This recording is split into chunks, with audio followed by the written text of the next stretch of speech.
Hello and welcome everyone. I'm Lisa Harrison and today I am speaking with Australian comedian Steve Hughes. Hopefully most Australians know exactly who I'm talking to. Shame on you if you don't. No, they Steve, this might be a surprise to those who have been watching my interviews for a long time. You know, comedian is a new one for me, but there's a reason for it. And in my book, as I shared with some people earlier, when it comes to conscious comedy, aware comedy, there is yourself, there is Bill Hicks, and there is George Carlin. And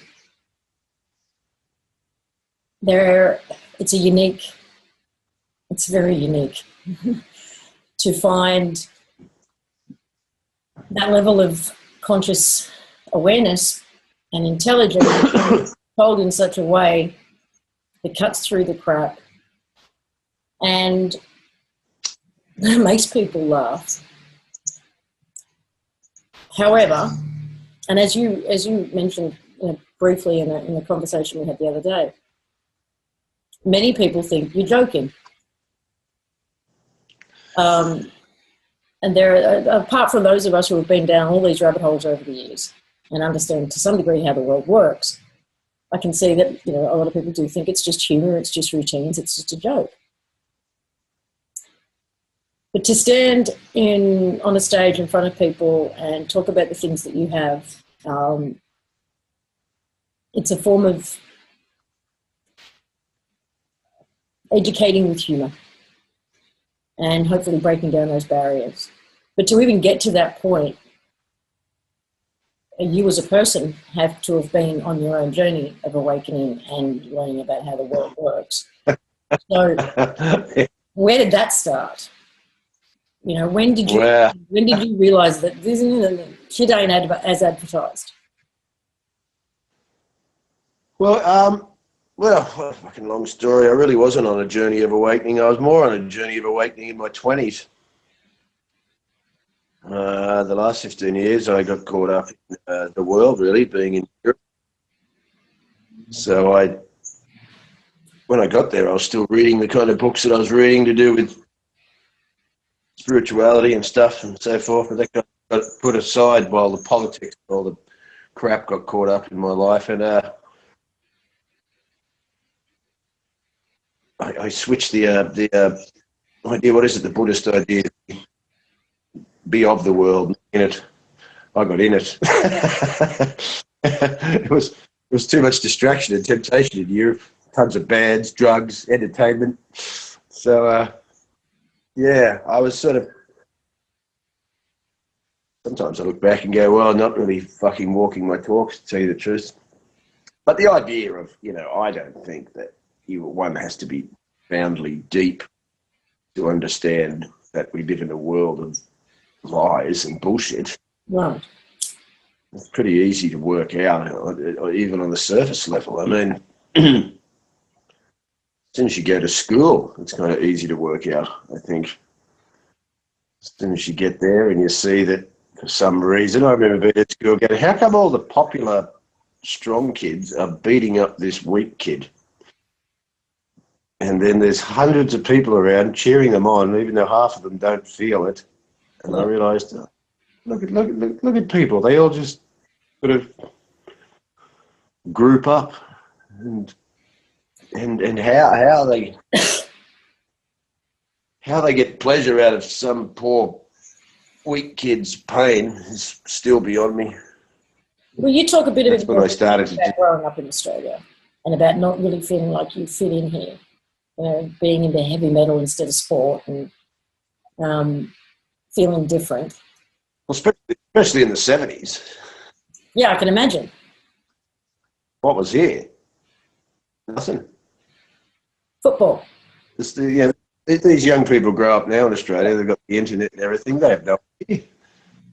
When you lived here in the 70s, 14 million people on an island at the back of nowhere where no one comes, And if you don't like being a yobbo and sport and racist, then what have you got to do? So there was very much a sense of feeling like a loner? Oh, yeah, well, I got into heavy metal early on, Iron Maiden, Motley Crue, you know. I really liked that stuff. It was flamboyant and exciting and interesting. You could, you know, dress up in strange clothes and spikes and nails and run around, and I was just like, no one in Australia was allowed to do that. You had to wear a flannelette shirt, desert boots, jeans. If you didn't wear the uniform, then cars of yobbos would stop and sort you out. I actually saw Iron Maiden when they came out here. I was one of the kids there. And yeah, 82. Right. Yeah, it was fun. Well, Australia was always funny, you know. I always liked Europe. I got European blood in me anyways, but I always used to say, when I grew up in Australia, you know, people, if you wore anything different, then you're a target. And they always came up to you and just went, what are you wearing that for? Like for.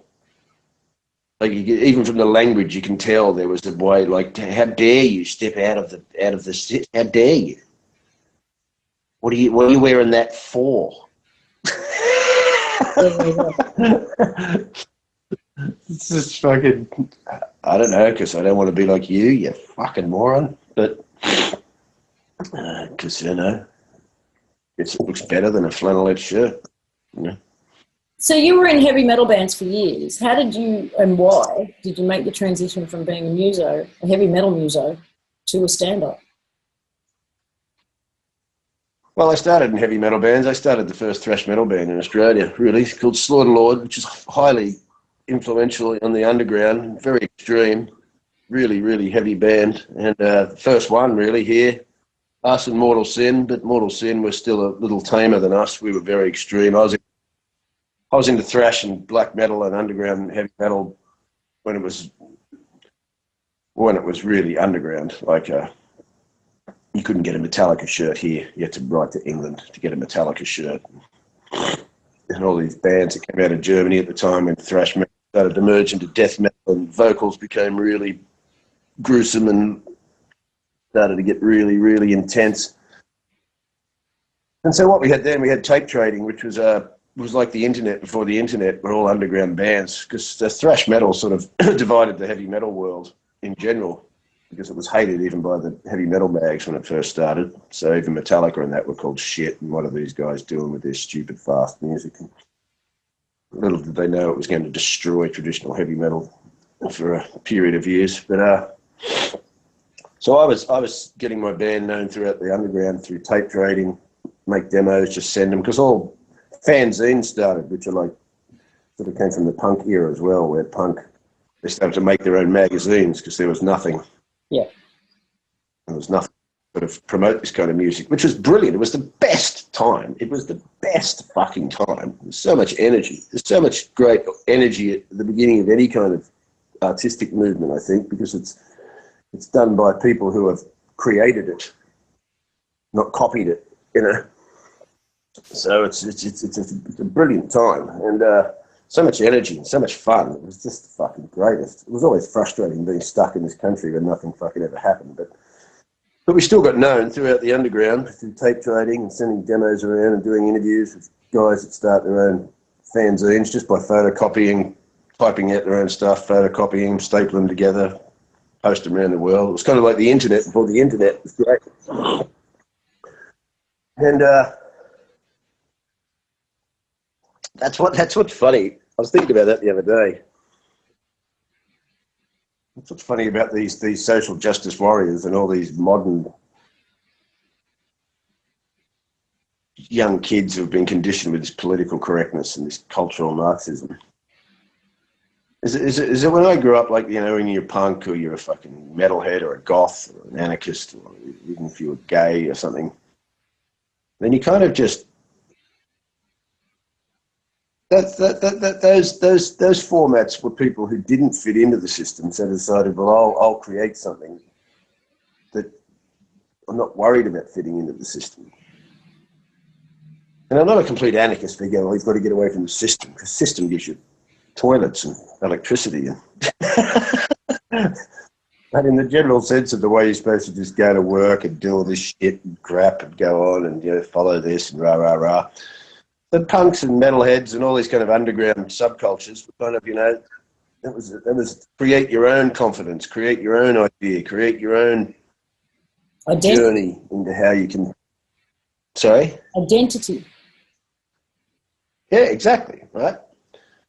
Whereas it's all been reversed now, I think, because these kids have been brought up with this political correctness from day one, being 5 years old and telling them they have to understand what gay people are and all this, and how everyone's got to fit in and everyone's. And so now they run around, these minorities screaming at the system, why aren't we accepted? Whereas I grew up with people going, well, we don't want to be accepted. Fuck you. We'll create our own stuff, right? And so it's been reversed. They've been taken back into the fold without even knowing it.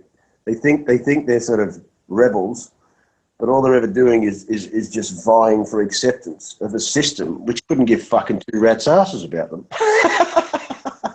It's all part of the homogenisation, isn't it? We've got to homogenise it. So bring them back in and homogenise. Yeah, well, you know, I mean, obviously, you know, I used to say I remember when subcultures were being indoctrinated into the corporate idea was when they brought out Revenge of the Nerds films. It was almost like let's cover everything. We've got to, you know, we can't have these subcultures out there not buying our stuff. Let's sweep them in under the umbrella. I think there's a corporate entity to all that, you know, because, you know, now everyone's running around all trendy like goths. You know, we live in an age where people eat at McDonald's wearing Dead Kennedy shirts and don't see the irony, you know. They don't. And so, and it goes deeper than that, of course. Mm-hmm. What they're doing, I believe. Well, they create divide and rule too, don't they? They create this kind of, now we're all fighting amongst ourselves. So, you know, they all fight, you know, I think what's happened is, it's funny, there was a thing about, remember that show with Al Bundy? What was it called? That comedy show from the 90s. What was that called? Yes, I know the one you mean. Well, we all know it. Yeah. Well, he was basically being a bit of a yobbo, and they were showing it. Married with Children. And so they had that on the, someone put something on the internet with old clips from the other day, because they're so un-PC, he's just knocking everybody, and, you know, it's just hassling fucking fat chicks and just telling the next door neighbour she's got small tits and telling his wife she's fucked, and they tell him he's a loser and a fuckwit. Very funny. But I think sometimes those shows are almost started to be perpetuated to undermine society in general.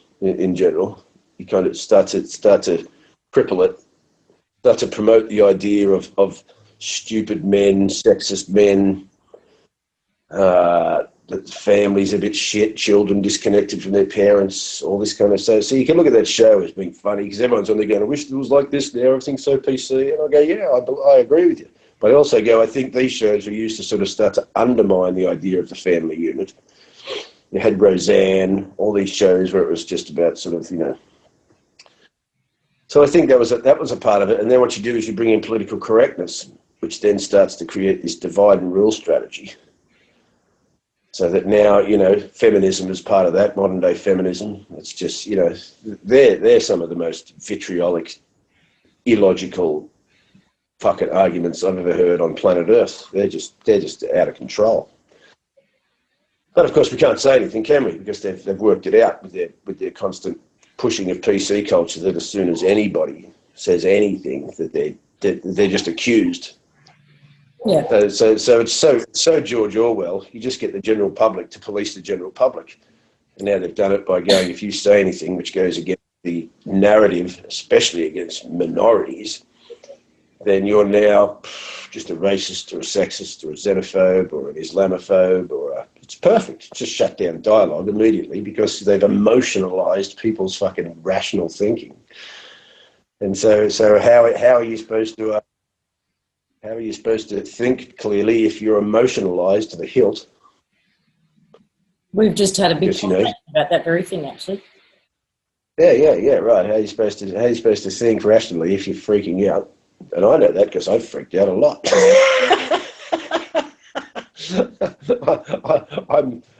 I'm not above being indoctrinated as well to a degree. I've got a subconscious. So, well, like you said, like those programs, you know, they can be very funny, but when they take it, every now and then they take it to an extreme in order to provoke a response, to make people uncomfortable, to support the argument for then countering that. So, and that's why these extreme views or extreme actions are always so highly focused on. You know, it's to get that emotional response, so then we can justify suppressing it or policing it, because there's a fine for just about everything, of course. So just getting back to you for a second, when did you make a conscious choice to leave music and go into? Yeah. Well, I was playing in I was playing in Slaughter Lord, the thrash metal band, and then that broke up. Then I joined another thrash metal band, Mortal Sin, which is the other sort of biggest known thrash metal band around. I did some tours in Europe with them in the States. I never made any records with them. But then by that time, I was getting into different music as well. By 87, when thrash metal started to get big, I started to listen to lots of different stuff, like Kate Bush and Sting and The Police and Peter Gabriel. And I got interested in being a musician beyond heavy metal. And so then I made another band called Presto, which no one made 2 albums with that band in Australia, did some tours with the Angels and Hunters and Collectors, and Metal as Anything and stuff. Excuse me. I made 2 records, but you won't find anything of it on the internet. It's funny. It's like vanished. It's like just doesn't exist. And then that broke up. And then all in that time, that's when I was doing. That's when I was the wisest. Most people in their 20s are taking drugs and being idiots, and I was actually wise then. And I waited till my 30s to become an idiot. What a fuckwit. The late adolescence? I got it all the wrong way around. But and paid for my sins dearly. And so then that band broke up, 5 years straight, 2 albums, lots of shows. Then I was in another very extreme black metal band. But I started comedy at that point because I was just like, I've got to do something so I can get, because bands are always a problem. They're like, you know, you've got to deal with, they're great fun, but, you know, they're difficult. Yeah, lots of personalities to manage. Yeah, they're relationships, and they're creative relationships. So you've got to understand a lot. They taught me a lot about how to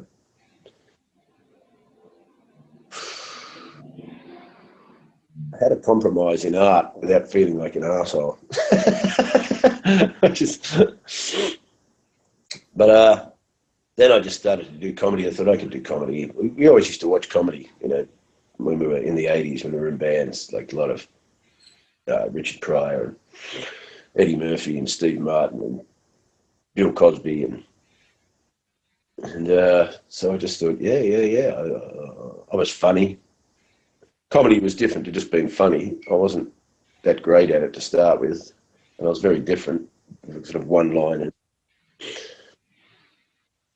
But then I just realised, because Adam Hills, he used to go overseas a lot, but back then he was one of the first Australians to venture out and do the Edinburgh festivals and all that stuff. And I used to think, well, if this guy can go, I should go. And I've got a British passport. And so then around 1999, I just went, right, because, you know, I couldn't make money here. Couldn't get better here. You can't get. It's a problem with Australia. You can't get better at stuff because there's no work. Do you still find that now? Oh yeah, it's, you know, if I was in Europe, I'd be working. You know, I could go anywhere: Norway, Sweden, Finland, Ireland, Scotland, Belgium, Antwerp. I'd go to Canada. I could go to Switzerland. There's gigs in South Africa. There's gigs in Asia. There's gigs. There's just a scene there. There's 70 million people in England. There's 22 million people here, isn't there? On a continent the size of fucking Europe. You know, I can get on a train in Amsterdam for 20 minutes and be in Belgium. you know. I once did a gig in Belgium. I was on the train for 30 minutes. I didn't realise I'd left the country. They're all going, it's not the Netherlands, this is Belgium. I'm like, oh, what, sorry. I was only on the train for half an hour. Yeah. So this is all going on in your 20s, right? This is all through your 20s. Yeah. I left Australia when I was 32. And I was just doing bands throughout my 20s, nothing but bands. Just nothing, just constant bands. And then I started comedy when I was about 28, and then did it here for a few years, and then just realised, you just can't. You reach a glass ceiling here. I thought I have to go to a place where there's hundreds of comedians who are better than me, so I can be around guys who are better than me, so that I can understand what level you get to. In Australia, you reach a level, and that's it, and then you stop. There's no work and. You stop it. Plus, this country is very conservative. I wanted to do comedy that was like the music I liked, extreme and over the top. And this country has always been conservative. It doesn't like to hear things about itself. It's not connected to the world and that kind of thing. It doesn't have that history. It doesn't have that stuff. What's happened to white men in this country? It's not like Belfast or. It's not like you're in Europe where there's hundreds and thousands of years of stuff that's in their collective fucking memory. And, what goes on here? Nothing. Sport and stuff. I mean, you look at our sitcoms. What do we write sitcoms about? One, we don't. And if we do, what are they about? Well, we'll write them about wogs or yobbos. Because that's what we're about. We can either have fat pizza or we can have Kath and Kim. We can't write Blackadder. How are we going to write Blackadder? Yeah, true. There's nothing to equate. If you're an Englishman, you can write jokes about the French. Why? Because the French are just there. We know about the French. We've had wars with the French. We've had dealings with the French. We have opinions about the French. They have opinions about us. Australians, they don't even have an opinion about people who live in Perth. Why? Because they're too far away. They don't even think about them. And even if you went there, they'd just be the same, except they're just paying $40 more for their steaks.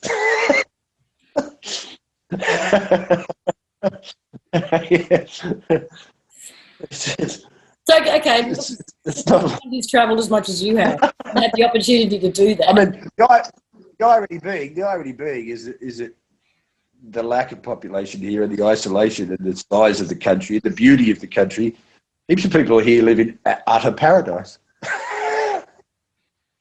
Yeah. To a degree, which is it's just if you're interested in different things, you're not in paradise. If you're interested in just fucking meditating or being an outdoors person or chilling out and having your job and going bodyboarding and surfing and bushwalking, then you're in fucking paradise, right? It's not like there's nothing to do per se, because the country is brilliant. If you want to be an outdoors type of person, it's fucking stunning. You can get to rainforest, beaches, mountains. You can trek into you can have an adventure in this country. You can trek into the desert and die. You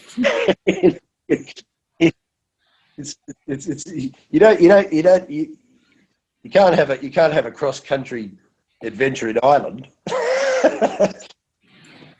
No, It only takes 8 hours to drive. Ireland, it takes 8 hours to drive up the fucking other end. Oh, does it? Oh yeah, it's only 9 hours long. Holy shit! You can drive for 9 hours here and still be in the same state. Oh mate, I used to say this. There's blokes in Australia got driveways that take 9 hours to drive. In Western Australia, I could believe that. Yeah. Yeah, it takes them 9 hours to get the mail. It gets airlifted in. So it's So I just went to Europe, which fulfilled many of my fucking whims, really, because then I played in some heavy metal bands there. Friends of mine toured with friends of mine band in Ireland, Primordial, the biggest band out of Ireland, really. Did a tour with them and just got to see tons of bands. Yeah, I got distracted by the world as much as anybody. And So while you're going through all this in your 20s, you're being, as you said, what, more mature, and you weren't living the rock and roll lifestyle so much. You were sort of reading books and educating yourself. And I think, in hindsight, I think like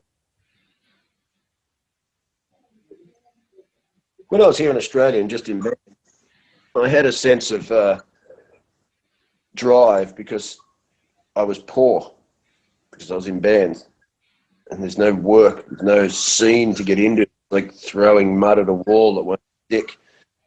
You know, if you're in Europe, you can make a extreme heavy metal band, have a career. Well, I can travel everywhere, play to fucking thousands and thousands, millions of people. Whereas here, I was constantly striving to get stuff, to get out of the country, have something happen, to create stuff. I was poor. I didn't have any money. I'd have fucking just factory jobs, or I'd be on the dole. So I think I looked at it in the sense of the way the West has been conditioned with comfort. Once I got to Europe and I could make money, and I just make money all the time, I didn't have any money problems. So I kind of, I think, relaxed and let go of some of the things I should have been pursuing on a personal growth level, because I'd fallen into the problem of apathy, which I think is one of the great things we have in the West, don't we? They worked out the best way to sort of oppress us and to keep us to shut up would be give us comfort.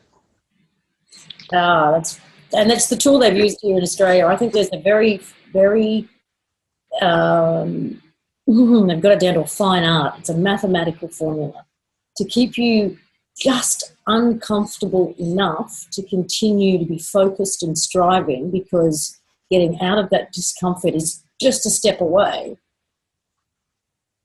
It's a really delicate balance, because if they push you too far, you rebel, you snap, you break through, whatever. But if they can keep you right there on that little precipice, then a better life, a break, it's just another hard day's work away, or it's within reach, but it's constantly within reach. It's this carrot that just dangles right in front of you. It's a very delicate balance, and that seems to I know what you mean. have paid out here. It's a kind of yeah. Well, that's why I realised when I was young at school, going, what you want me to go to work 5 days a week? I think when I first started work when I was young, I was on $106 a week. And I thought, what? How do I give up 50 hours of my life a week for $106? I'm like, this is just off the fucking planet. Right? And when do you want me to do this? Because I wasn't educated in the sense of becoming a lawyer or a doctor, and I don't have the inclination to do those kind of things, the intellect or the drive. And so it's just like, yeah, it seemed to me school was like the practice run for getting a condition for the 5 days on, 2 days off deal. It's like that. It's just a practice run. Stick you that in there. I remember my first job paid $98 a week and my rent was $60.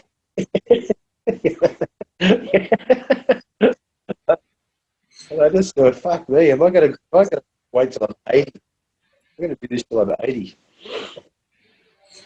But so it is like that, isn't it? It's a sort of, but you get a degree of comfort in the West where you've got a house and, well, not anymore, but you can live somewhere, I guess, and modern appliance. So you kind of, yeah, that spirit constantly improve gets kind of into apathy and so its own basic needs met. You know what I mean? Mm-hmm. Survivalist needs are met. House, electricity, toilet, eventually a computer, food, job. Oh yeah, you just kind of, you don't rebel. But just enough, as you said, to not keep you desperate that you have to go. It's not like we're going to give you $1,000 a week and you can work for 2 days, which would be great. It'd be great.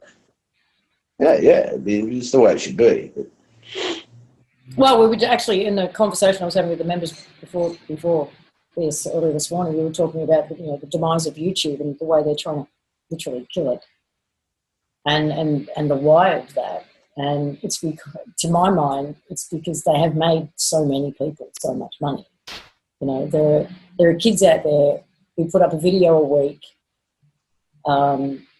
and they've got millions of subscribers and they're making $1 million a year, and these are kids who would normally be working at Walmart, or KFC or somewhere like that, because they've started doing it when they were young, still in high school, a lot of them, and they don't have all the right pieces of paper. They've made a career on YouTube and they're making a lot of money. And I think as far as the system's concerned, there's too much money in the wrong hands. So that's got to stop. It's giving people the ability to make a living out of their passion, out of their, whether it's music even. I say Justin Bieber was discovered on YouTube. So it's made some mistakes. But that to me is one of the reasons. It's about taking back that kind of control. But your comedy has always come across as being based on personal experience, personal observation. I'm one of those people who's very much an observer as well, and that seems to be the perspective you take to observe. But the latest material I believe you were presenting was called Nervous Breakthrough. Yeah. So what was that one based on? Oh, me having a depression for 3 years. And do you mind talking about it? Oh, no. So what triggered it? Just unhealthy living, stress, work, drugs.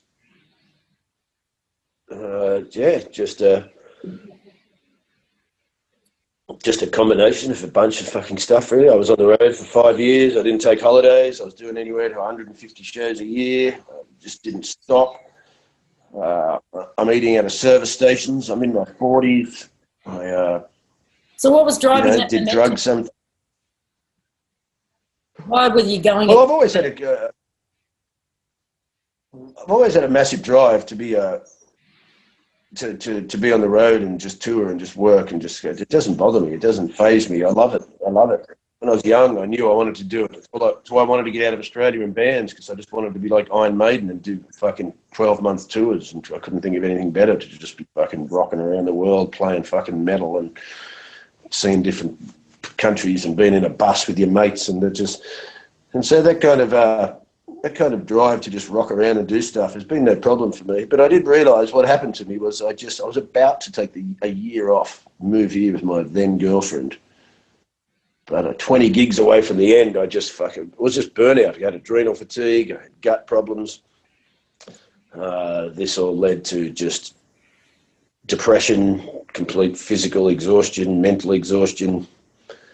You just fucking break down, really. You just have fucking burnout.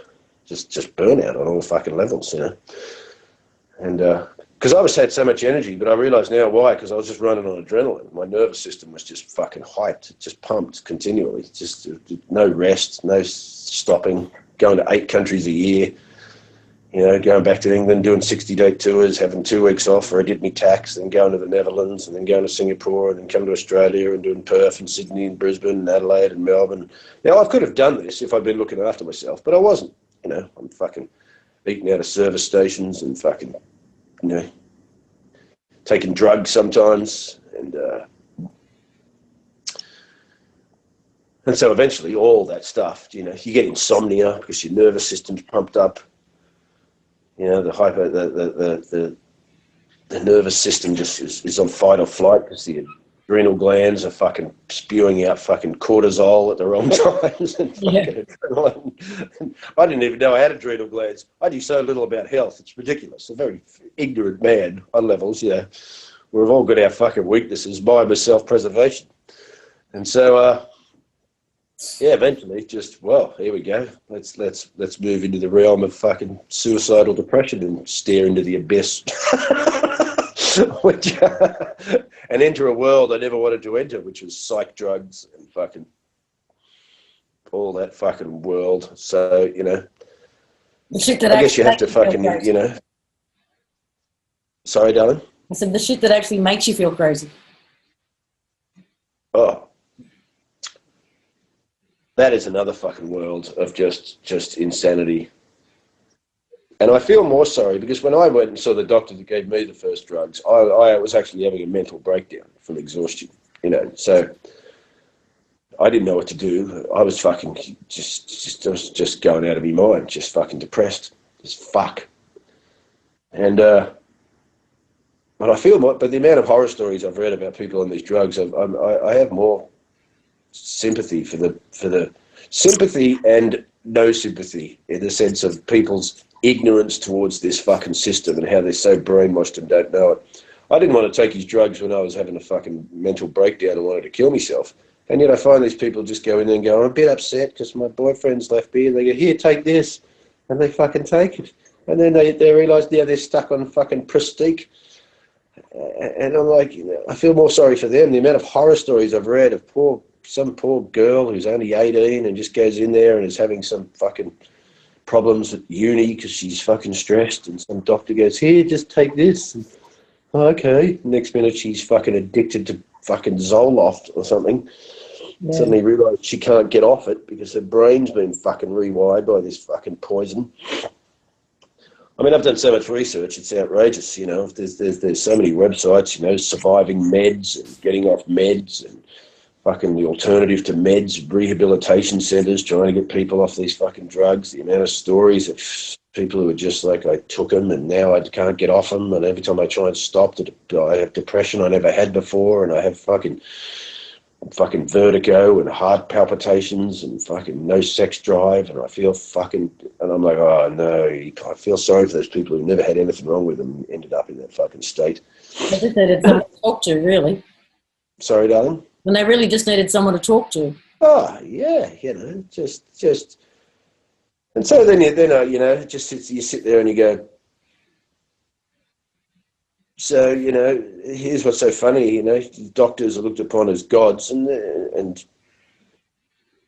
not evil people, you know, but I do sit there and go, well, what if you're so fucking smart, how are you just handing these things out to fucking kids and young girls and just young blokes, like, or anyone, some mum who's a bit stressed because she's got fucking 3 kids, and you go, here, just take this, and then they go, oh, what are the withdrawals like? Oh, no, they're easy, there's nothing. Have you ever taken them? No, I've never taken them.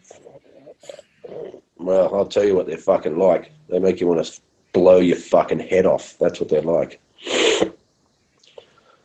I've taken drugs in my time. I've taken fucking different drugs. I've come down off cocaine. I've come down off fucking ecstasy. I've come down off acid. I've come down off fucking booze and cocaine and acid mixed together. It takes, what, 2 days? Try coming down off these fucking drugs.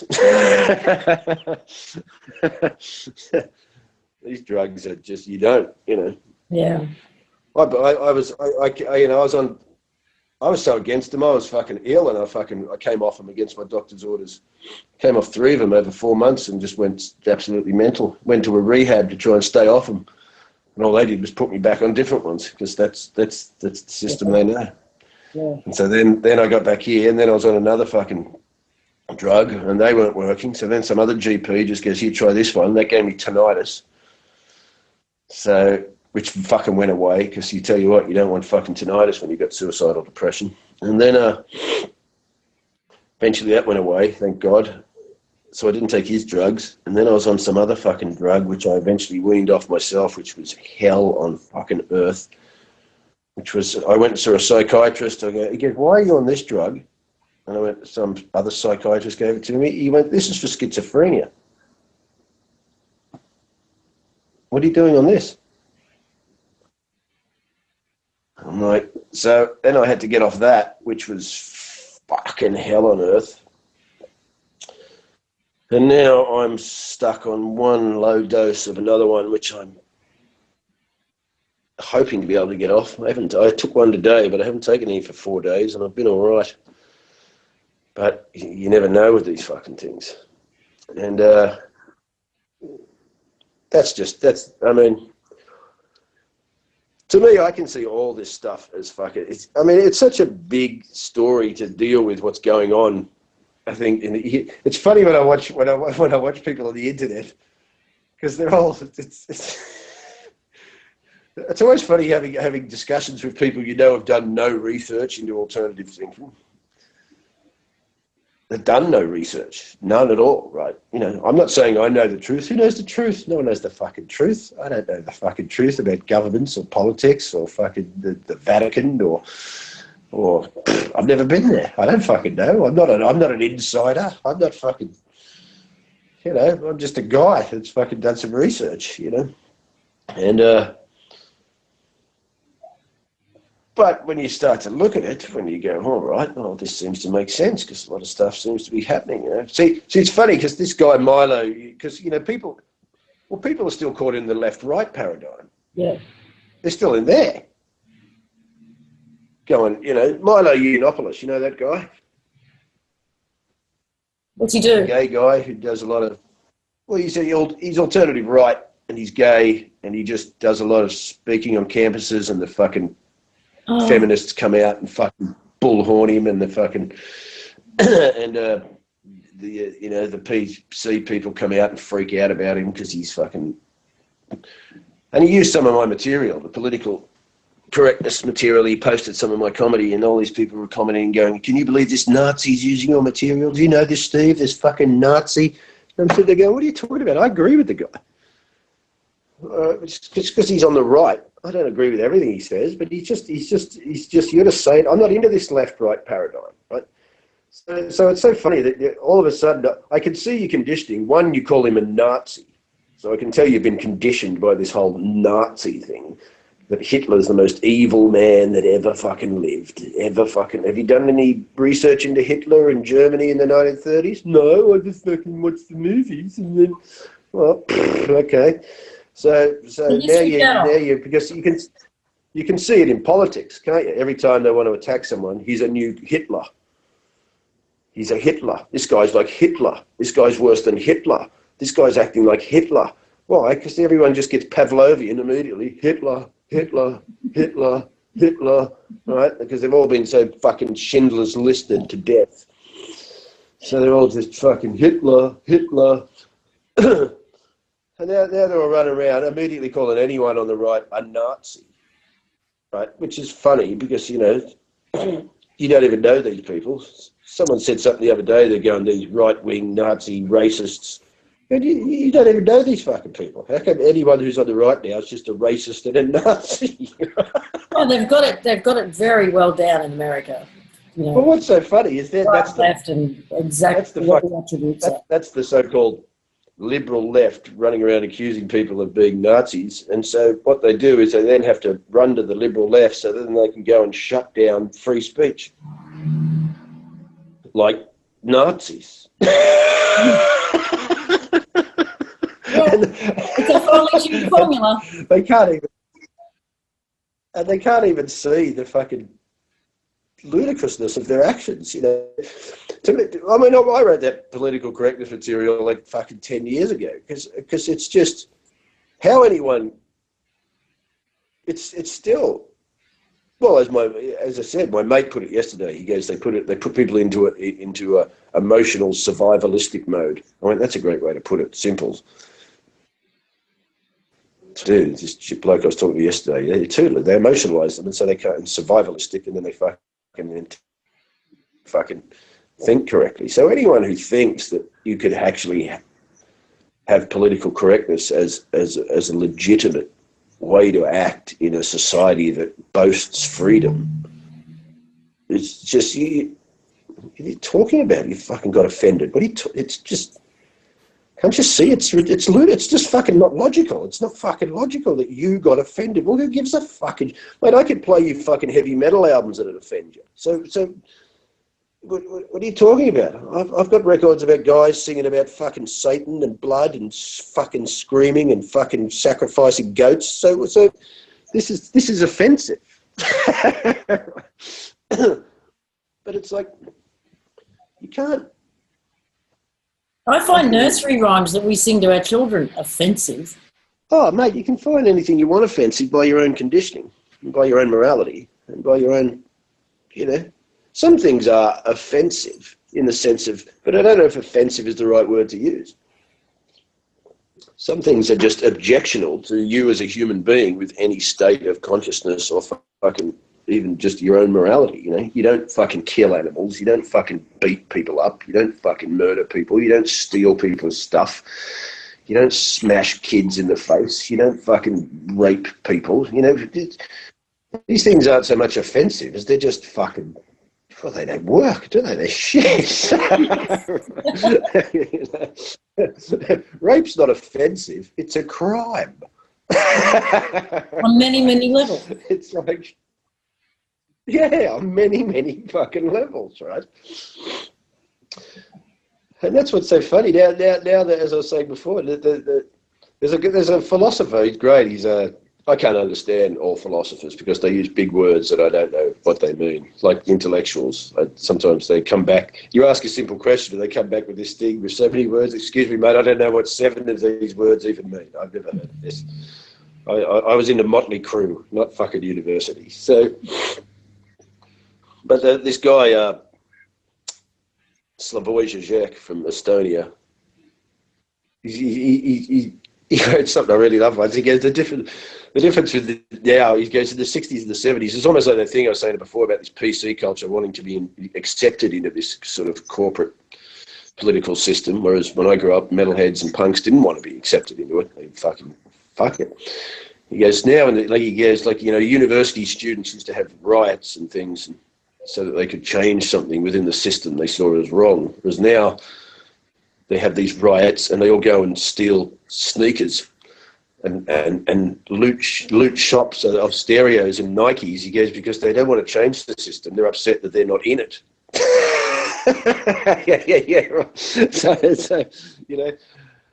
how come we're not fucking trapped in this fucking system? Well, there's two arguments that immediately come to my mind, which is, everyone wanting the right to get married.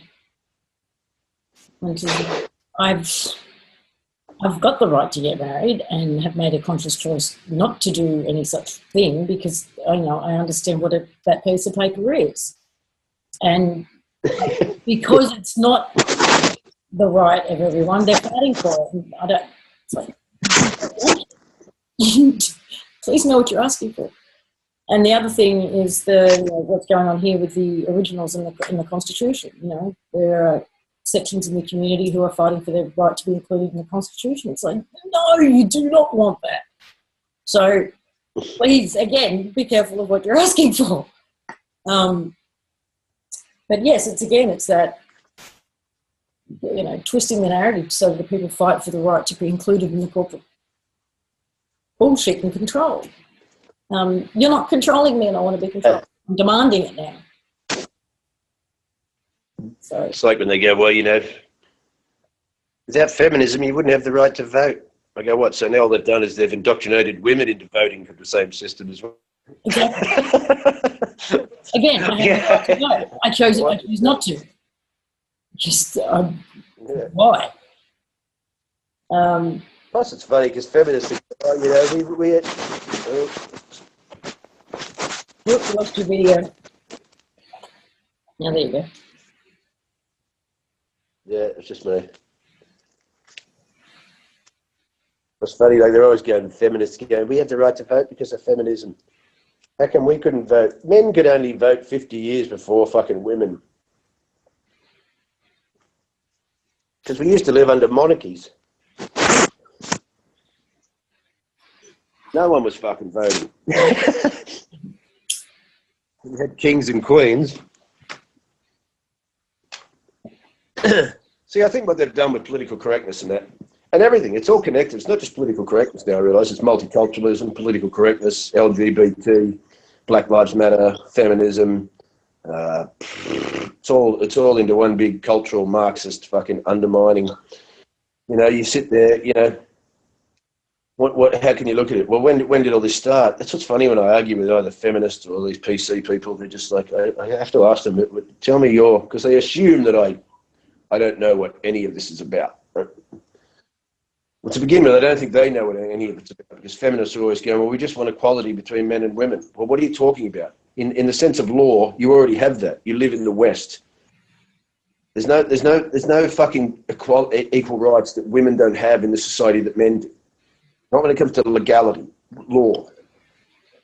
But now they bring this idea, they're going, well, we have the right to walk around and not be victims of violence. No, you don't. No one has that right. You can't make it a right not to be a victim of violence. You live on the earth. What you have is hope. You hope you're not a victim of violence, right? And then all of us hope that. Who wants to be a victim of violence? We all hope that, right? And that's why we have laws. So if you are a victim of violence, perhaps the perpetrator can then fall under the fucking law and be punished for some, but it's not a right. Someone comes up to you, wants to stab you in the face, you go, I have rights. Oh, well, okay then. I'll go and stab someone else. It's fucking ludicrous.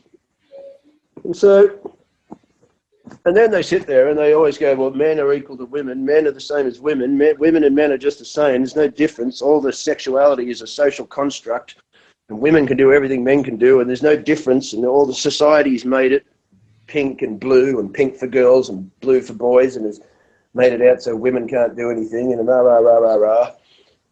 I would agree that women have been, of course, oppressed throughout history for things, and the divine feminine energy is something that probably needs to be balanced within a way big spiritual fucking issue. But now they've just hyped everyone up so much, so they think that everything, because they always say men did this, as if we all did it. Like men. Like we all got together in this big club. No. We're the same. We're down here. We're not part of the system. We're not part of the fucking... We're the ones just, you know, getting told to go to war and fucking do everything else and do shit things as much as everybody else. But then they make out that they've taken away their own biological aspects. They don't understand that by promoting this idea that women can do everything men can do, you're dismissing a lot of the femininity a lot of the time. Because femininity, you've almost fallen into the trap of seeing it from this masculine point of view that feminism is weak. But femininity is not weak. It just has different strengths than masculinity. It's just that some of those strengths aren't promoted as much in a society which is still operating on an outward go masculine fucking level, which is what our society is. It is very masculine. Why? Because it's constant go. That's what masculine energy is. It's outward. It's expressive. It's like that. Women's strength is more inner, isn't it? They're stronger emotionally. They're stronger internally. They're stronger with a sense of dealing with stuff on levels which aren't so much promoted in society because we're in a do society. Yeah. And so now women think they're becoming fucking free by doing jobs that men usually done, thinking, why can't we do these jobs? Because they're not so much inclined to your nature. Now, of course, that's a generalization, because there be some women are different than others. Of course there is, because individuals can be different. But on a generalization, they've taken away the very nature and essence of their own fucking self. There is things men do differently to fucking women. Yeah, they've convinced women that they should go out and have fucking jobs all their fucking lives. And for some women, perhaps it works. But many of them reach their late 30s and 40s and then realise, fuck, I didn't have kids. And you know what? I didn't have a family. And I didn't do the things which are actually natural to me, like nurturing, sensitivity. They go, don't call me like that. Why? I don't see that as weak. I see that as strong, especially in a fucking world that's so mental. And you'll suddenly realise when they realise they're 40 and they can't have kids anymore, that guess what? There's more to life than a career. Kids are far more, you know, there's more depth in being a mother than there is in having a fucking job. What's a job? That's fucking nothing. 5 Why days do you off, think? 2 days off, 5 days Yeah, off. why do you think some men who work all their lives and then retire die fucking 2 months later? That's all they've ever fucking done, and now they fucking don't have anything to do. Jobs are not a fucking something to strive for. And so now that what they've done is, and what you've done is you've broken down this family unit, haven't you? And this all goes back in history. So when did all this stuff sort of start? Well, if you look at it from just, as I said, I'm no expert. I don't know the fucking everything. But I'm just going, well, what do you do? Well, you promote things in the 60s and that, like what? Well, rock and roll, free love, sexual generation, drugs. You put all that fucking stuff. You break away from that family-based identity. Then you bring in the feminists from the 60s like Gloria Steinem and Betty Friedan and all those ones that write all these books like The Feminine Mystique and promote abortions. Why? Because we need to convince these women, especially in sort of modern day countries where, of course, they're getting a little bored now because things have been introduced like technology. So if you were looking after kids when you still had to wash clothes in the river and do all this stuff, women had as much work to do as men. But of course, if you bring them into the age of washing machines, so washing is just done like this and all that, what you do is then you go, see how oppressed and bored and fucked up you are? So you don't want to be a mother when you can have a job. They're just oppressing you. They're chaining you to the sink, these men, they're using you as baby machines and then they start to go, yeah, right? So what do we do here? Well, we can break down the family unit. Why? Because we need to get the mothers away from the children. Because mothers are the fucking heart and soul of looking after the child. They always go, well, why should the mothers look after the child? Because perhaps children are supposed to be nurtured at a young age by the fucking feminine energy.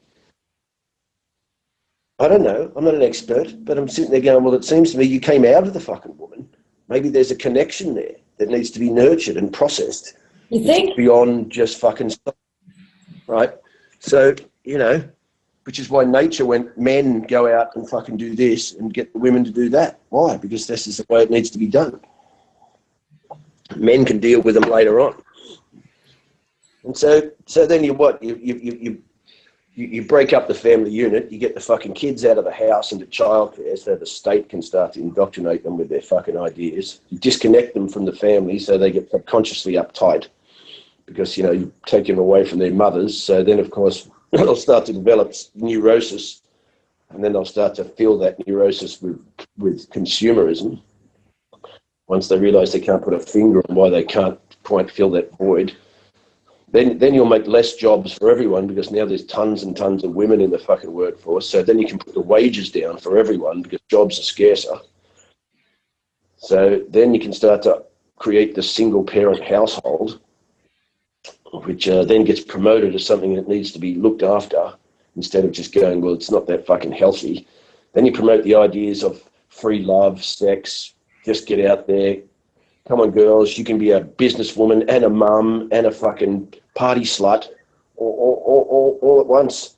Let's promote all these ideas. Why should women's sexuality be repressed? Why should it be? We can wear what we want. We can do it. The funny thing is you are wearing what you want. I see chicks all the time walk around in tiny little skirts the size of fucking tissues with their fucking tits hanging out going, who says we can't wear what we want? You fucking are.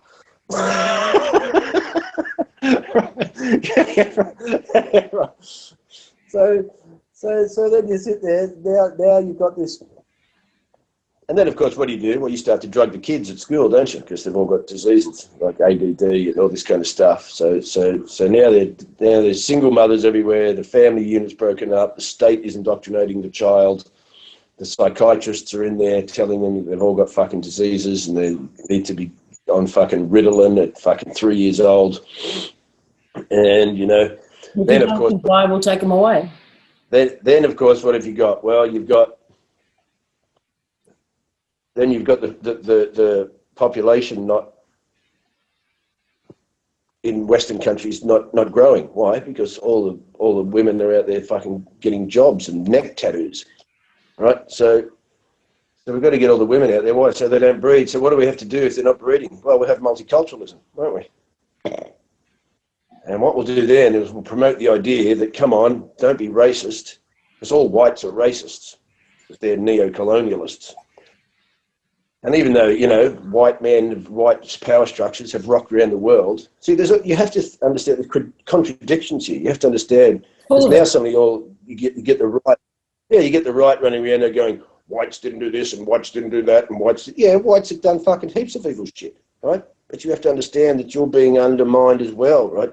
Because now you'll create right-wing stuff, and the left is the perfect way to create more right-wing stuff. And because now it's like the host nations of multiculturalism, they're not allowed to be into their culture anymore. So if you're in England, everything's about the minority, isn't it? Women, gays, transgenders, immigrants, Muslims, the minorities. They can do whatever they want, but the host culture can't say anything because they're white. They're neo-colonialists. And if they have an opinion, they're obviously racist. So then we get the PC attack dogs to run out and stop dialogue. If the whites want to say, hey, listen, we don't think it's legitimate that we bring all these immigrants into our country, racist, sexist, Islamophobe, there's no dialogue here towards anything being for a reason. It's just you're a racist. Yeah. Can't say anything against feminism, you're a sexist. Can't say anything, you can't have dialogue because we've got an attack word. We can't say anything. You can't be a Christian who's against homosexuality because you're obviously a homophobe.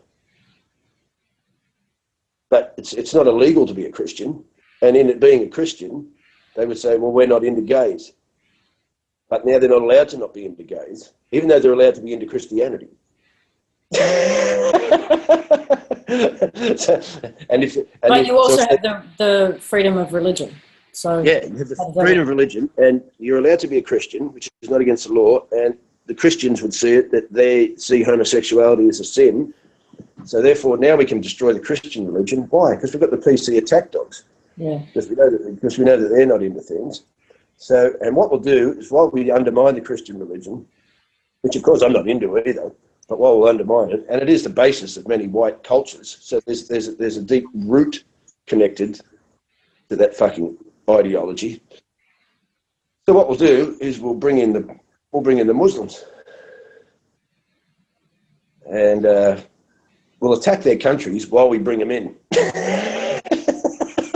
and then what we'll do is we'll get all the people, all the left wingers to go, you have to bring them in, because if you don't, then you're a racist. Even if you brought facts to them, like going, well, we don't have the cash to bring 10,000 people in at this time. Well, that doesn't matter anymore. You must be a racist. Yeah. You know what? I don't think you're going to get any argument from me or from anybody listening. Oh, I know. Live right now. That's what I mean. I need to talk to people who've never heard this before. Well, you're not going to get an argument in terms of the way the system's set up, the way it's been running, and where they're planning on leading it to. But where do you put your own, if you have one, spiritual concept overlaid over all this, in terms of where you think this is heading? Not in that agenda sense of the system, but as us as spiritual beings, what do you think's going on now? I don't know. I've done lots of research. Of course, there's many people out there who are into this sort of, transition from the 3D reality into fourth and fifth dimensional realities. Yeah, there is that. Yeah, they're out there. They're out there. I started to think that perhaps ultimately what I've realised that you don't change.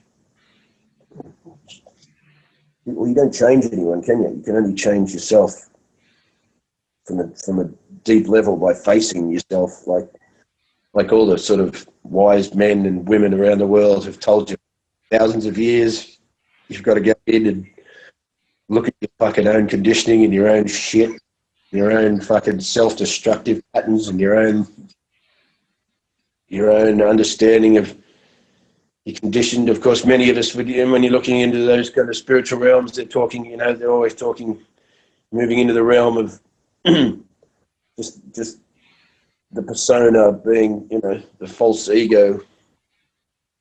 So, you know, is the true nature of your existence just, you know, beyond persona and thought and, well, it's both, isn't it? Well, have you ever had what you would call a spiritual experience? I mean, you've delved into drugs too, maybe LSD supported spiritual experience. But Yeah. I've had, which surprisingly enough, I still didn't listen to. I've had 3 of them really. Once, I think there was drugs involved. I was at a Confest in the 90s, this big hippie festival and I took some acid. And then the next day when I come down, I just sort of went into this fucking place where I was the calmest and at ease I'd ever been in my fucking life. I just wandered around that whole fucking festival for like 5 hours. I felt like some fucking Indian monk or something. Just everything was fucking, it was perfect. It was fucking, nothing was fucked. And then I had 2 more without any drugs. Once in Norway, I was just there doing some shows and I was just wandering around the city in Stavanger. And it just happened again. It just hit me. Everything just merged into oneness. You can see that everything's alive. No separation. how long did that one Found last? peace. Sorry? How long did that moment last? Just a couple of hours. And then strangely enough, it happened again. Once in Manchester, I did a gig the night before at this show in Manchester, and there was a woman talking in the audience. Not heckling, just talking, just annoying. And because I've had anger issues throughout my entire life and haven't dealt with them, I just fucking yelled at this woman, profoundly fucking graphic. Just shut up, you fucking dumb slut. You're fucking ruining the whole night, you fucking ignorant cunt, right? Just brutal. Oh, yeah. Okay. Yeah. Just brutal. So you do stuff like that, then you go back to the hotel and you go, oh, fuck, you know. The guilt comes and the fucking, what did I do that for? That was fucking uncalled for. Jesus fucking Christ, right? So then you sit there all night just going, oh God, what a fucking cunt I am. And so the next day I was walking to the show the next night. I remember I was walking up the street and I was thinking to myself, what a fucking dick I am, right? And I just said to the universe, I'd never see this woman again. Can you send her an apology somehow? Can you send this woman an apology? Just somehow let her know that I know I'm a bit of a cunt, right? And then it just happened. So funny, I said that and it just happened. Everything just. I remember I was standing next to the traffic lights in Manchester, just fucking weeping. I remember looking at a billboard and I could just see it was alive and everything was alive again. And I was just standing in this fucking, fuck, this is spinning me out. Still not enough to wake me up. I told that to this therapist I have, who's a very wise woman, and she's going, this didn't even wake you up, Steve? I was like, no. I'm a complex fucking simple dickhead. And, well, in hindsight, what do you so think it was? What do you think triggered these moments in hindsight?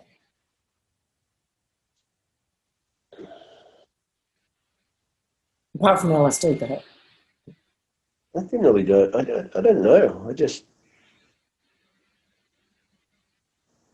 I don't know. I've always had this kind of thing that of course, whenever you're trying to discuss this, from all the spiritual books I've read and stuff like that, then there's always there's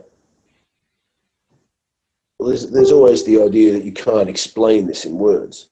You're trying to describe the indescribable because it's not a concept. It's viewed upon as I like to say, well, there's that funny irony of seeking spiritual enlightenment when they tell you, but you already are what you're seeking. Yeah. So the more you seek, you're actually reinforcing the idea that you're separate from what you're not. Perfect. So I got off track a little then. What was I talking about? So yeah. So they're like, you're constantly trying to describe the indescribable.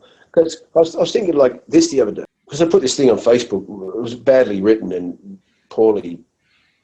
I was up at 4 a.m. with insomnia and just wrote some bullshit I thought of and put it on Facebook, not expecting. I've never been on social media, just expecting 1 or 2 comments, and next minute it was just something that made all these fucking science heads lose the plot and fucking run in, and just there was fucking hundreds and hundreds of people all fucking carrying on, right?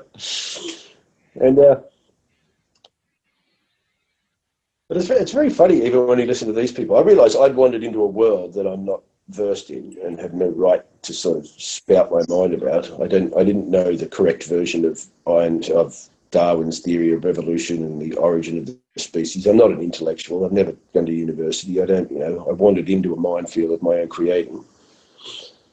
And I'm quite willing to understand, I don't know what I'm talking about here in a sense. But I can also see how indoctrinated these people are as well. Because no matter what idea about the way you think life is you follow, that's what you'll become indoctrinated in, isn't it? Be it religion, science, fucking drugs, fucking politics. That's what you'll fucking see, And I thought it's very funny because there was some woman on there who's so funny because she's just going, you don't have a right to have an opinion with science because it's fact. Your opinion is irrelevant because it's all fact. Everything is fact. Right? And we work on fact, right? We're not a religion. We're not a dogma. We're fact. And so your opinions aren't fucking irrelevant, are irrelevant because we work on fact, right? And I'm going, all right, okay, I understand. But it's also funny that the sense of science often claims that it's not dogmatic because, if it discovers one of its ideas is not true, then it will move on. So it goes, so we don't stay in these fixed ideas and force everybody to believe them. We work on evidence through experiments, and then we present the fact. And then, there's no dogma here because, this is fucking it. But they boast they're not dogmatic by saying, if we realise that this fact isn't real, then we'll dump it and we'll move on to the next understanding. But they'll dogmatically promote that fact while they believe it's fact. Yeah. So you're still trapped in this. You can't say anything. Your opinion's irrelevant because we've got the facts until we prove our own facts wrong, and then we're so open-minded we'll move on. See. But while we believe this fact, you better believe it, otherwise you're a fucking science denier. Some woman accused me of being a science denier and that my life would not work out. And if you look at it hard enough, I'm not a science it's not based on fact. It's based on a theory, which is based on a premise, which is based on a supposition, which is based on another theory, which is... But we got this result. The result is the fact. We just don't know how we got there. And that made me think what I was talking about was, if you want to understand the nature of existence, it can only be done, I guess, through subjective inquiry, not objective analysis. Yeah. So ultimately, you have to become the scientist and the laboratory. So yourself is the laboratory. You are the scientist. And of course, if you live in a system that only listens to experts, which are then put through a system and they go, this expert's credible. And of course, how is your voice ever going to be heard if you're relying on, you are the laboratory, you are the scientist? Well, you made the comment, and even the doctor you spoke to said, and that didn't wake you up? But wake you up to what? What do you feel like it should have or could have? Just wake me up to the sense of, I could have been. I wasn't living well. Could have even woken me up to the fact of, come on, Steve, fucking get your fucking act together. I wasn't living well at all. I'm still smoking fucking cigarettes. And but just wake me up to the fact of, start to do some self-investigation again, start to understand that, But I was hyped. My nervous system was fucking shut to shit. So in hindsight, when I look back, I just look back and go, I just can't remember stopping, not relaxing. I didn't relax. Even with my girlfriend, I didn't relax. I just fucking go out and fucking. She was fucking, you know, she worked a normal job, so weekends were party to her. Then when I was with her, then I'd just be out with her, and then I'd have to go and work for fucking 3 weeks straight. And then I'd be her, and then I just never stopped. In hindsight, I realised I couldn't. Why? Because my fucking sympathetic nervous system was fucking going. Yeah, constantly. Just in final flight, right? Which is basically what all of us are sort of trapped in, which is why the news is always such bad news, I think. Because if you keep us in fight or flight, then we don't evolve, do we? Because we're never fucking relaxed. So if we've constantly got money worries and stress worries, worries about the world and worries about the climate, and they've laid it on thick and hard now in this era, haven't they? Climate change, everything. It's just so much fucking to process. So much, everyone's going fucking off the fucking tree. Oh, your kids are on drugs, and there's fucking the gays can't get married, and women are oppressed, and the fucking transgender binary people need to have their own toilet, and the fucking the terrorists are everywhere, and the global warming's everywhere, and the food's fucking not healthy enough, and the fucking and the air's not fucking breathable, and the fucking planet hates you, and the animals are dying. I did something similar, actually. I put a post on Facebook too, and it's like, roll up, pick a fear, any fear, we've got a trigger for you, you know. And there is, I mean, it's very hard to, if you're in a certain headspace or heart space, to not be affected by all of that and triggered by all of that. Well, that's why I realised when I woke up, I had to stop being so judgmental, because I was highly judgmental, and I still get highly frustrated. And I get emotionalised. I've got to stop myself from having fucking comments and see how everyone. You know what's so funny? This, like the other day, I didn't say anything. I thought I'm not going to say anything. And I just watched. There was a thing on Facebook, on YouTube.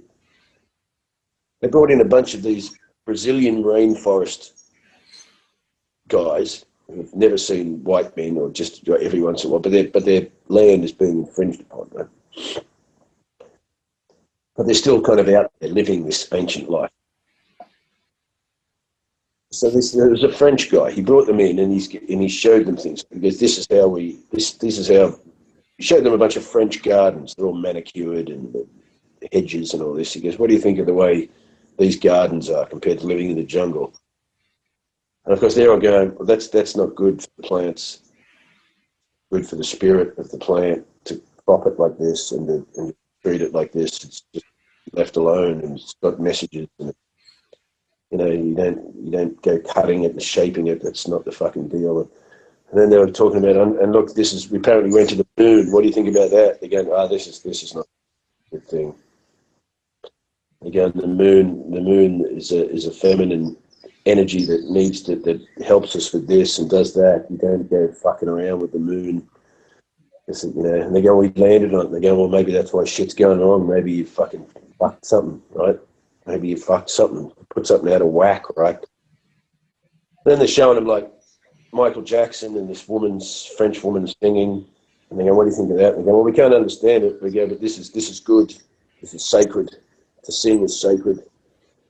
We don't even know what this woman's singing, but they go, this moves me. I like this. This moves me. This woman's got something that's going on, you know.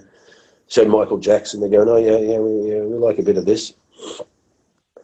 And then they're going, what do you think about this war? They're showing them these wars, cannons and fucking guns and all that. They're going, this is bad. They go, this is fucking. They go, even when we kill animals for food, they go, we feel its pain, right?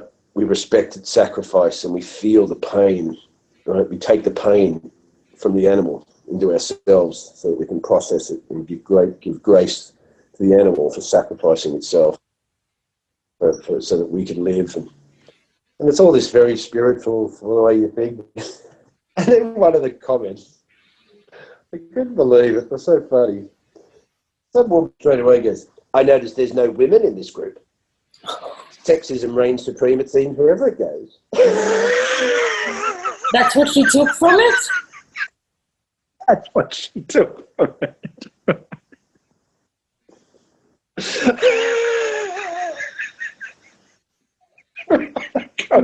I'm just going.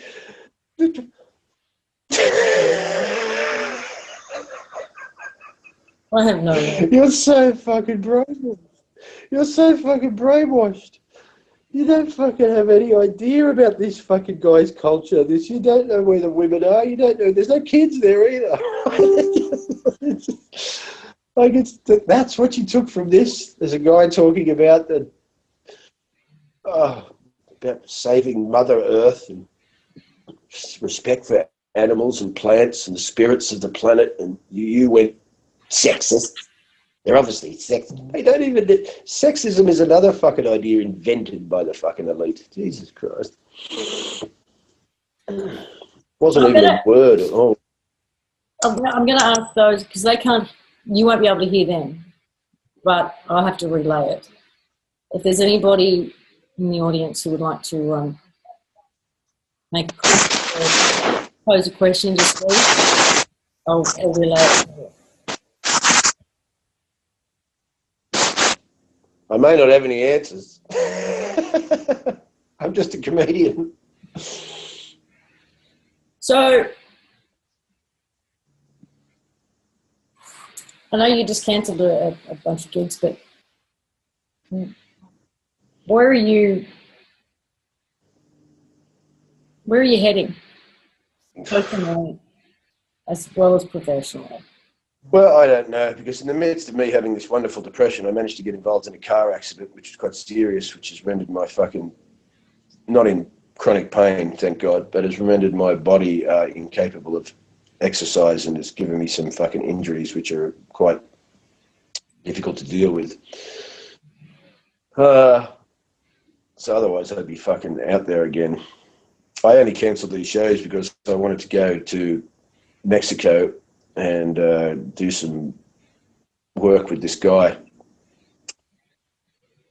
who gets people off antidepressants, benzos, heroin, Suboxone, methadone, all We've natural. got people here who can do that with you too. You don't have to go to Mexico for it. And I know who you're referring to, but the same work is being done. So I was hoping to be there, but now I was doing that, and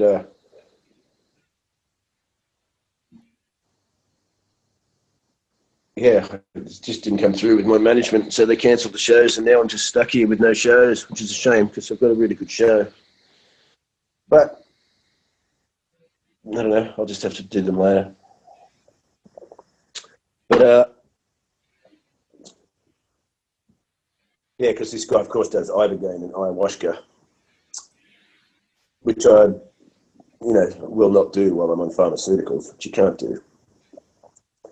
But this guy's worked out a format of doing stuff really well. I spoke to so many people that went to see him. And he was on crack for 17 years. His mother died. His brother hung himself in a rehab. And he just went, this is fucked. That's when he worked out it's all fucked. It's all bullshit. It's all lies. And just went, right, just got into organic meditation, plant medicine, saved his fucking life. And just dedicated himself. Basically got on his knees and said to God or the Great Spirit, if you fucking help me find a way out of this, then I'll just spend the rest of my life fucking helping people find a way out of this. And so yeah, I think ultimately at the end of the day, there's so much rubbish out there in all realms, in alternative media and the media and everything. There's no use choosing sides anymore because they're all infiltrated. Everything's set up to, it's like wars. Someone's funding both sides. So this is what people still don't even realise. That's what's funny having discussions with them. They still don't even realise this. So ultimately, I think, it can only be the change you want to see in the world, isn't it? It's all you can fucking do. Try not to let your emotions run fucking wild. Because obviously you'll just see that you'll be triggered by the world through your own conditioning. All of us have different reactions to our upbringings and politics and our belief systems, and ultimately I sometimes think, well, consciousness is just one thing. It's just one thing. It's experiencing itself through different, through different perspectives, through individuals. And therefore, instead of getting upset that people have different opinions to you, maybe all these, because all these opinions, I think, in a realm beyond the 3D world are just not. They just are. They're not. They don't sit in morality or judgment because the universe is unfathomable. And so, of course, instead of just freaking out against people who don't have the same opinion you do, which I still do, of course, you know, they trigger me. They fucking trigger me. I started to realise, well, you've just got to there's people here having different experiences so that we can all learn, I think, off these different things. Which is not all kumbaya and you just go, yeah, because that doesn't fucking work either. Because, you know, you live in duality. So what I often wondered, what happens if you create more peace and love, but you're still in duality, which will then straight away create more hate and pain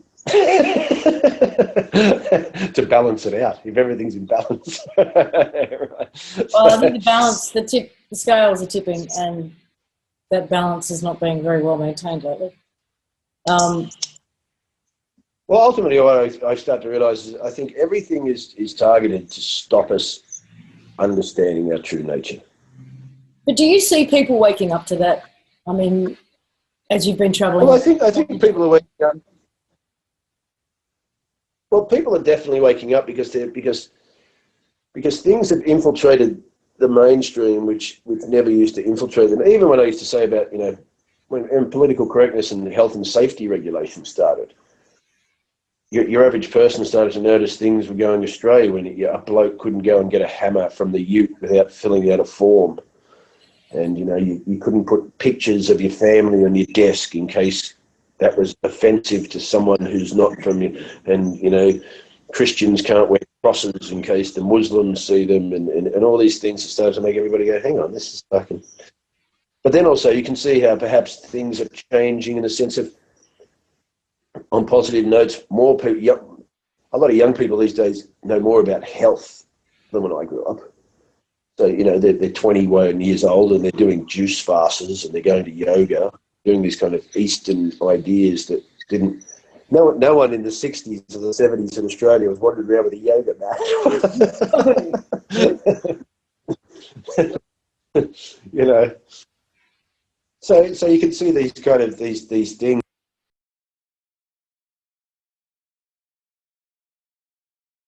I just want to say thank you. It's been a pleasure. And if you don't know who Steve Hughes is, please go and check out the YouTube's full of his comedy. And when he does get back on the road and you have a chance to go see him live, go do so. The man's a legend. I've got a good new show. So thanks again. I keep getting more jokes every day. Yeah, so you know, I still don't say everything that I want to say because there's still a part of me that's scared of getting in trouble. From the ones who can't be named. Yeah, and I'm sure they've already wreaked enough havoc, and we're going to put a stop to that. All right, I'm going to say thank you and bye for now. Thank you to everyone who listened. Yeah. I don't know if I taught you anything you probably didn't already know, but I hope it was interesting. And yeah, thanks. When the shows are up, I'll hopefully get around to go to some different towns because usually I just do the main cities. So I'd like to get out there and just do some. The funny thing is, it's much better to go to these smaller country towns these days. They're not as fucked in the head. I can't do cities anymore. Yeah, you just get out there and it's like you're in the 80s. Oh, everyone's kind of, yeah, that's funny, mate. Get to the city, you can't say that. How can you say that? All right, I'm going to turn the recording off. So, yeah, thank you. And thank you to everyone who listened. I hope it was okay for you.